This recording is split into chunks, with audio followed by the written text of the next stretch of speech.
Hello and welcome to this tutorial for the board game Lizard Wizard. There's magic in this world and it's up to you to use it, and that's easier than you might think. Here's how it goes. You are going to keep playing until one of these big cards are completely gone. The deck is empty and the ones that are face up are also taken. Then the game is over and you take out this scoring sheet. Whoever has the most points wins the game. You get all your points at the end. I'll go through the scoring in a moment. But again, as soon as one type of big cards is completely gone, you finish the round and the game ends. If you have the most points, you are the winner. So, what do you get points for at the end of the game? You get as many points as it says on the gold coins you have collected. You also get 10 points for each of these achievement tiles that you have taken.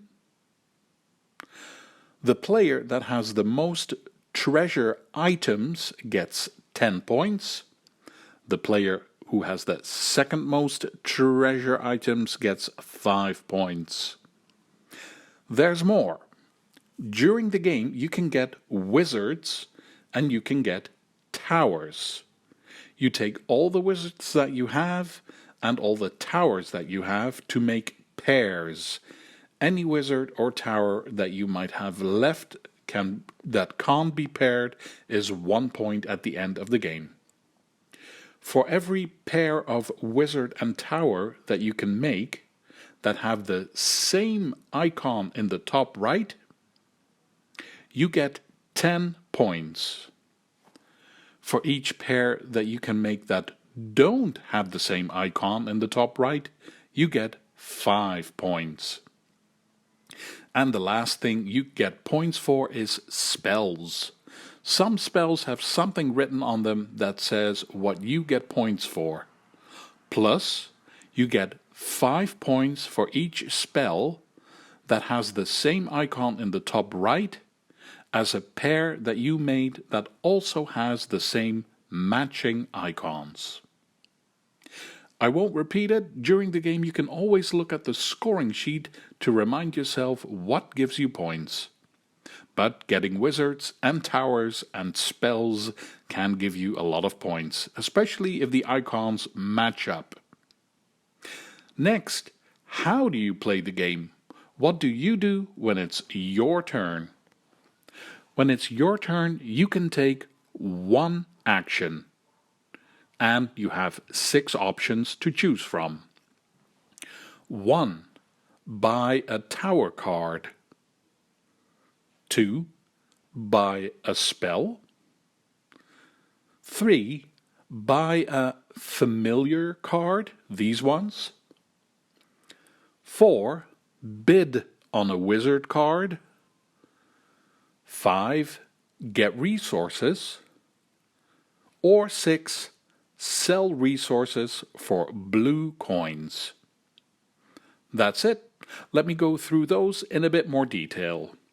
1. When it's your turn, you can buy this tower card. The price is written at the bottom here. You can pay in resources or in gold. It's up to you. When you've paid, take the card and keep it in your own area. Flip over the card from the deck to display the next tower card that players can buy. 2. When it's your turn, you can choose to buy a spell. You pay with blue coins. The price is written here in the top left corner. When you've paid, you keep the spell with you face down. Take the top card to refill the empty space. If you want, you can immediately cast the spell. Just pay the price in resources, it shows that at the bottom, and then you can keep it face up and do whatever it says on the card. It will be very clear if you can use a card only once, or if it helps you permanently. 3. If it's your turn, you can also choose to buy a familiar. Those are these cards, animals that help you. You pay with blue coins, the price is in the top left again. Take the card and refill the empty space. And then you can do one of the 4 things that it says on the card. You can either take resources and cast as many spells as you like, or you can take gold, or you can put all these spell cards on the bottom and put out 4 new ones and take one for free. You keep that with you face down. And the last thing you could use this familiar card for is going into the dungeon. Sounds complicated, but it's not. Just start flipping over cards from this dungeon deck. As soon as you have flipped over 2 monsters, your turn is over and you shuffle all the cards back into the deck. But if you stop flipping over cards before you reveal 2 monsters, you get to keep all the treasure you have revealed.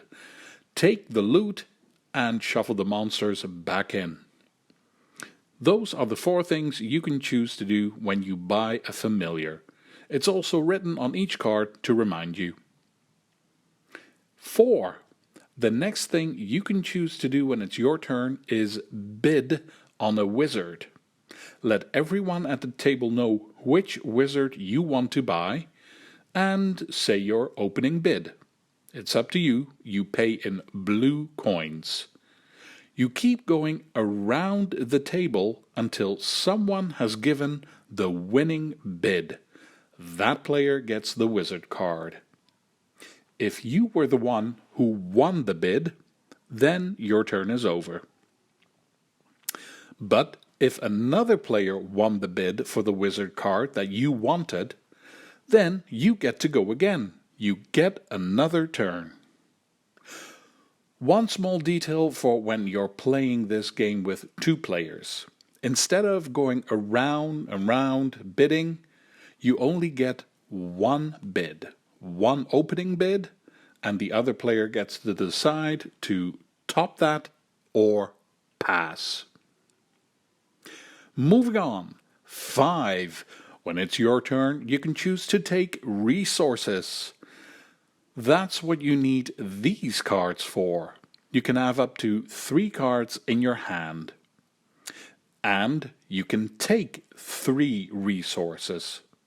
The card shows you at the top which 3 resources you can choose. Only 3.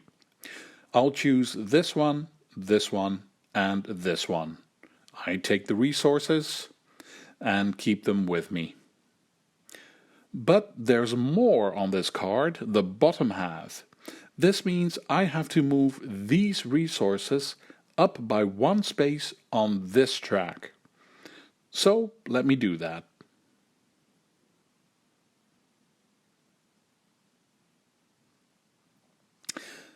This card can go on the discard pile, but I can take more resources. I have this wizard and it shows this resource on the side here. I can take one of those from the supply then. You get 1 extra resource for every wizard you have.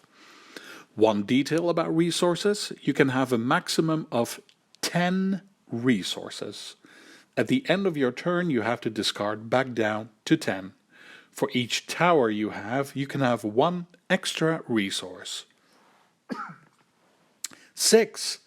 The last action you can choose to do when it's your turn, get blue coins for resources. That's easy. Let's say this resource of the horn was here at number 10 on this track.